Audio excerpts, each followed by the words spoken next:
oh, to Tsitsikamma. Welcome to Tsitsikamma, the place of many waters.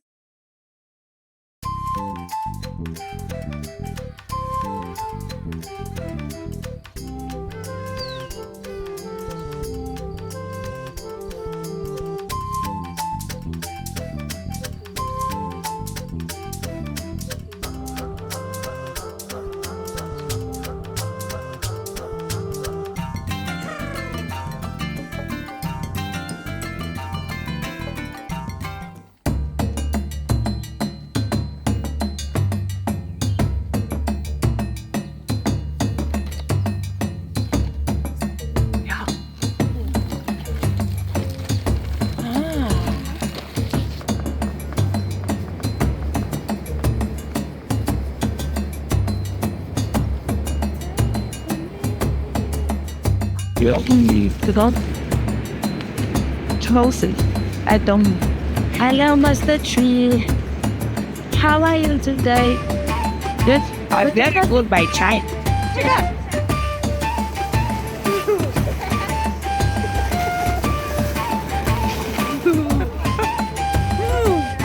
The Nice and Luri plays a big role in dispersing the seeds because they feed on them, or the seeds that they're going to eat. The male trees actually now, at this point, they should be full of fruit. Yeah. So what does the female tree look like? Doesn't get fruit. It gets a little flower. Okay. So the Luris, they eat the flowers and it's how the pollen gets stuck to them and they flow, they disperse it. It's a Luri.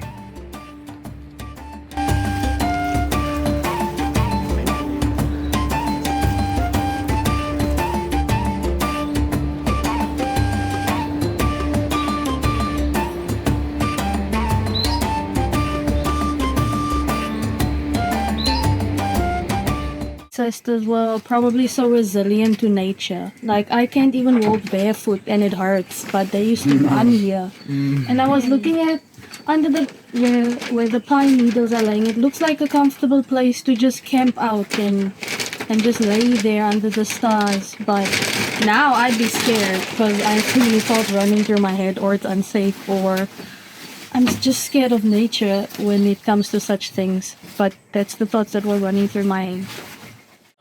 Walking through here, I also have to have a thought of how adept our ancestors were to the environment.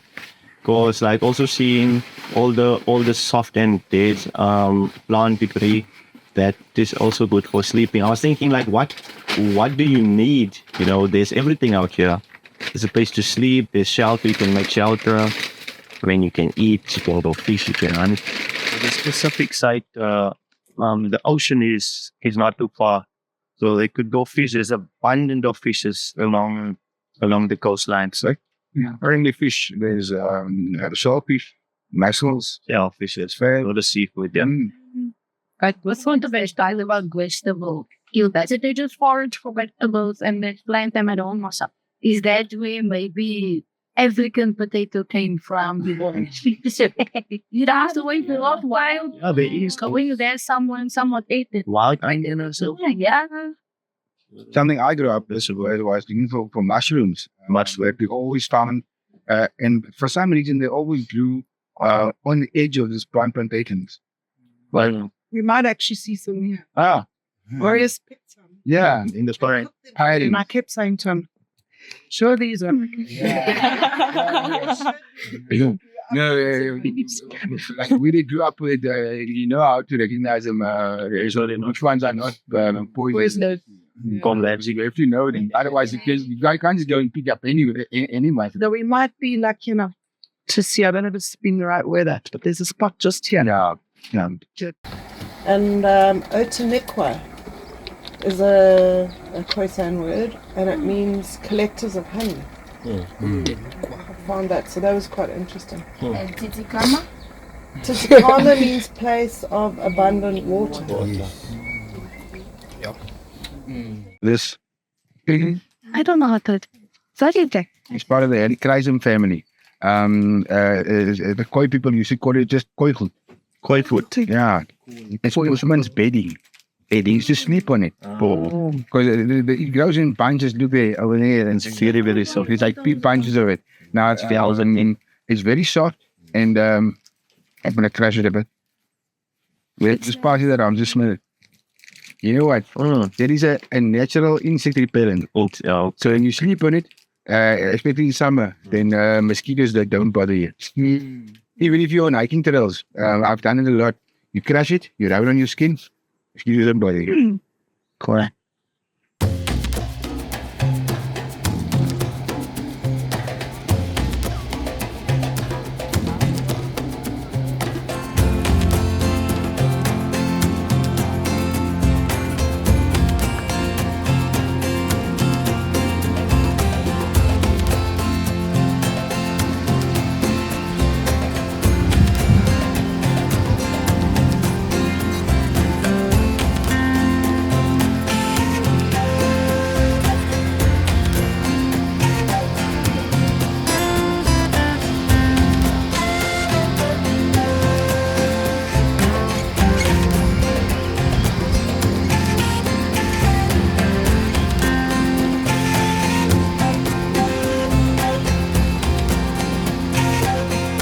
So if we talk about indigenous knowledge, I immediately think of valuable information that's normally never written down in any book.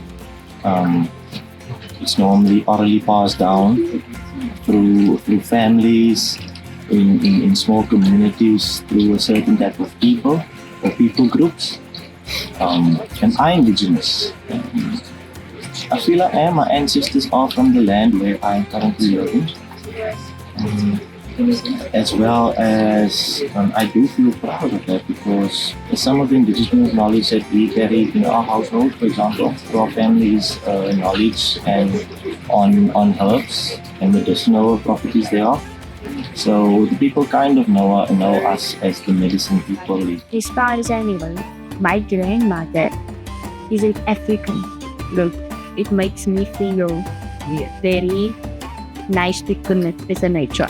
All I know is that my grandparents, they lived here in Tsitsikamma, and their great-grandparents also lived here. I don't know how far it goes back. And the examples I could think of is how my grandmother, I was a very sick child growing up, so she'd always have something cooking there in the pot, some bitter concoction that I didn't like. But after drinking it, I knew I was gonna feel better, and I feel like that impacts my daily life too, because if I get a rash, I'd still remember, oh, I can go pick some aloe vera off of the tree and that'll help soothe my skin. Or how she would make, before I saying, she'd take the buffalo and infuse it into the vinegar and that would help with headaches and things. So that impacts my life in a good way. I have the knowledge and there's still more for me to learn. I think I am part of the indigenous culture because I think my grandfather from my mother's side, I think he is also part of the koi and the sun. I don't know which part it is, but I think it is another thing. Yes, got it. Yeah, I also love the nature also. Yes, I love everything. I love it. Yeah, that's why. I am a part of the indigenous culture because my grandfather and grandmother is mixed. Because grandfather is Xhosa and grandmother is colored. Okay. Do I think I have indigenous culture? Yes. Because ever since I can remember, and even if I do think about it, I've had family members that they're either planting or they're on the healer side or they're in the medicinal side of things, and I find myself in the middle of it because I would fix my identity as I find myself in all of it because I am curious when it comes to the healing side, I'm curious when it comes to the medicinal side, I am as well doing the planting side, but and I'm as indigenous as King because I love all of us indigenous indigenous things. But yes, ever since I can remember, I've been into all of nature. First one is white swan. They usually say it's for good luck. You have to drink it. You have to boil it until it makes a white foam inside the pot, and then you're like, oh, then you drink it. It's either you're gonna vomit it out, then it's clearly out from inside, or you're starting to survive. So one way it's gonna come up. They would say lucky. You are lucky fish. Yes. What I've learned from my grandparents and my parents, especially when it comes to like honeybush and how to grow and cultivate it. Actually, it's like just make tea the traditional way from honeybush. That's something I see is an indigenous knowledge that was passed down from generation to generation, because I still know how to do that. Same with my knowledge about nature as well. Lots of stuff I grew up with. This used to be my playground when I was growing up.